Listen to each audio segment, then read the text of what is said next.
ఈ దేశంలోనే కేసీఆర్ గారు పెట్టిన సభలు ఇదే వరంగల్లో 20 లక్షల మందితో సభ తెలంగాణ రాష్ట్ర ఏర్పాటు గురించి సంబంధ వర్గాలు వచ్చినటువంటి సందర్భం. కేసీఆర్ గారు అంటే ఒక చరిత్ర. రాష్ట్రం గురించి వితౌట్ పోర్ట్ఫోలియో మంత్రి చేసినటువంటిది కేంద్ర మంత్రిగా. రాష్ట్రానికి అన్యాయం జరుగుతుందంటే ఇట్లాగా క్షణంలో రాజీనామా చేసి ఎన్నో రాజీనామాలు ఈ దేశంలో కేసీఆర్ గారు చేసిన రాజీనామాలు ఎవరు చేయలేదు, ఏ పార్టీ చేయలేదు, ఏ నాయకుడు చేయలేదు. అంటే పదవులు ముఖ్యం కాదు, నాకు తెలంగాణ ముఖ్యం అని చెప్పినటువంటి నాయకుడు. సంవత్సరం టైం ఇచ్చిండు. సరే చదువుకుంటారేమో చదువులని, తెలంగాణ బాగు చేస్తారేమో చేయని ఎన్నో హామీలు ఇచ్చిండ్రు. అబద్ధపు హామీలతో ప్రజలు నమ్మిండ్రు. సరే ఏమైనా ఛాన్స్ ఉంటుందేమో అని వెయిట్ చేసిండు. కానీ సంవత్సరం దాటినా ఏం జరుగుతుంది ఈరోజు వరకు అంటే కక్షలు, కుట్రలు, కుతంత్రాలు. తెలంగాణ ఇంకా ఆగం చేసేస్తారు. ఇక వీళ్ళు 3-4 ఏళ్ళు ఉంటే తెలంగాణ ఏమైపోతుందో తెలియదు. తలుసుకుంటూనే భయం. 500 రోజులకే ఇట్లయింది, సంవత్సరంన్నర కూడా కాలేదు ఇట్లయిందంటే ఇంకా 3-4 సంవత్సరాలు ఏమైపోతుందిరా ఈ తెలంగాణ అని చెప్పి గుండెలు బాదుకుంటున్నారు. యువకులు కావచ్చు, రైతులు ముఖ్యంగా. మనకు అన్నం పెట్టిన రైతు ఇలా ఆత్మహత్యలు చేసుకుంటాడు. మళ్ళీ 2014 కన్నా ముందు ఏం జరిగిందో సేమ్ మళ్ళీ ఇప్పుడు జరుగుతుంది. పునరావృతమైన అన్నీ ఒక్కటి కాదు. కరెంటు కష్టాలు వచ్చినాయి, ఆత్మహత్యలు వచ్చినాయి.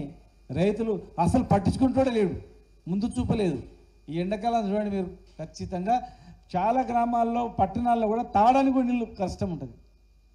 మళ్ళా బోరింగ్ల కాడ పడిగాపులు, వాటర్ ట్యాంకర్ల కాడ కొట్లాటలు, దాచిపెట్టుకొని నీళ్ళు తాగే పరిస్థితి మళ్ళా తెచ్చి. అందుకే ఏమైనా చేయండి కానీ తెలంగాణ ఆగం చేస్తే మాత్రం ఊరుకోడు కేసీఆర్ గారు. చూసిండు, సంవత్సరం నన్ను దాటుతుంది, దగ్గర వచ్చింది.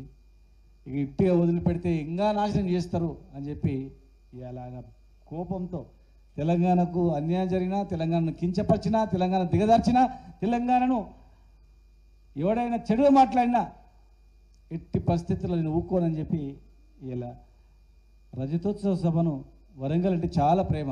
ఉద్యమ సమయంలో కూడా ఏ కార్యక్రమం చేయాలంటే మొదలు వరంగల్ నుంచి స్టార్ట్ చేయడం. ఇలా రజతోత్సవ సభను కూడా ఇక్కడ చేసుకునడం జరుగుతూ ఉంది. కానీ చాలామంది, లక్షల మంది ఈరోజు 1200 ఎకరాలు అనుకుంటే ఇంకా ఎక్కడో స్వచ్ఛందంగా వాళ్ళే ఇంకా భూములు చదువు చేసి పెడుతున్నారు. వెహికల్స్ పార్కింగ్ అవి రకరకాల. జనం గుండెల్లో కేసీఆర్ ఉన్నాడు.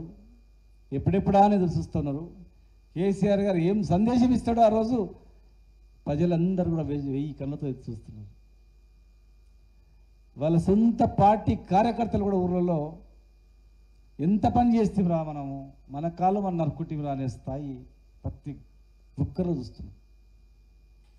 ఇక వీళ్ళు బాగు చేయరు, తెలంగాణను ఇంకా దిగదరుస్తారు తప్ప ఏం లేదు వాళ్ళకు.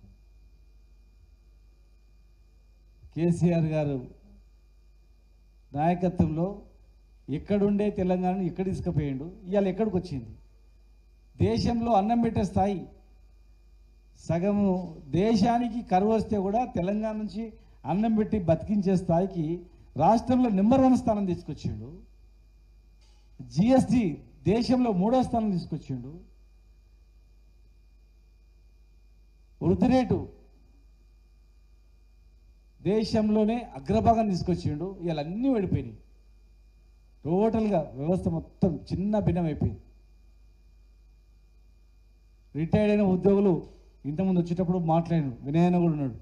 మా పైసలు మాకు ఇయనికి 10,000 మందిని సావు బతుకుల్లో ఉన్నాము, మా పైసలు మాకు, మేము దాచిపెట్టుకున్న పైసలు మాకు ఇస్తలేరని.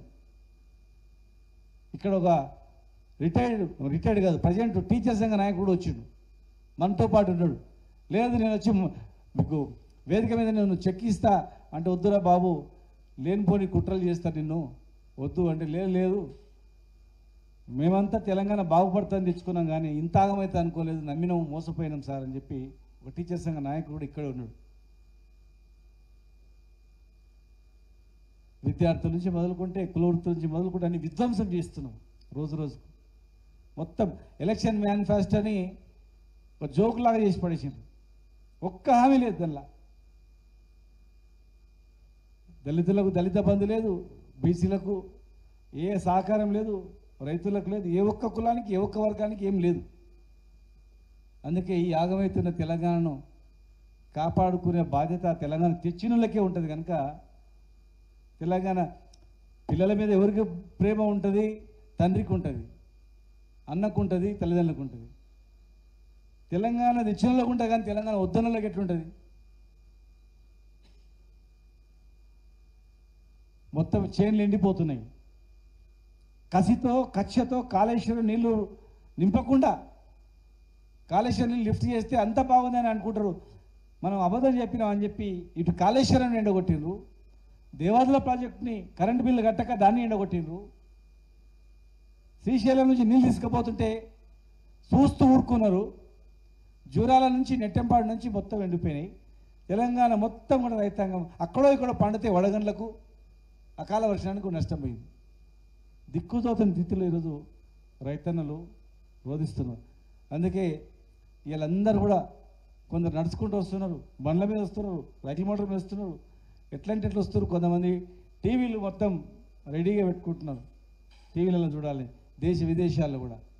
కనుక మేము రజతోత్సవ సభ అంటే లేదు సార్, ఇది ప్రభుత్వంపై తిరుగుబాటు సభ అని మేము అంటామంటే లేదు మీరు ఏమని అనుకోండి, మాది రజతోత్సవ సభ అని చెప్పి మరి ఇక్కడ ఉన్నటువంటి అందరూ ఉద్యమ నాయకులు అందరూ కూడా వాలంటీర్స్ యువకులందరూ కలిసి ఈ సభను ఏర్పాట్లన్నీ కూడా పర్యవేక్షించడం, ఇది మనందరి బాధ్యత అని స్వచ్ఛందంగా చాలామందికి రావడం. భవిష్యత్ తెలంగాణ ఇక మనదే కనుక తెలంగాణ రాబోయేది మళ్ళీ వెనుకకు 10 ఏళ్ళు కష్టపడ్డది మళ్ళీ వెనుకకి పోయింది.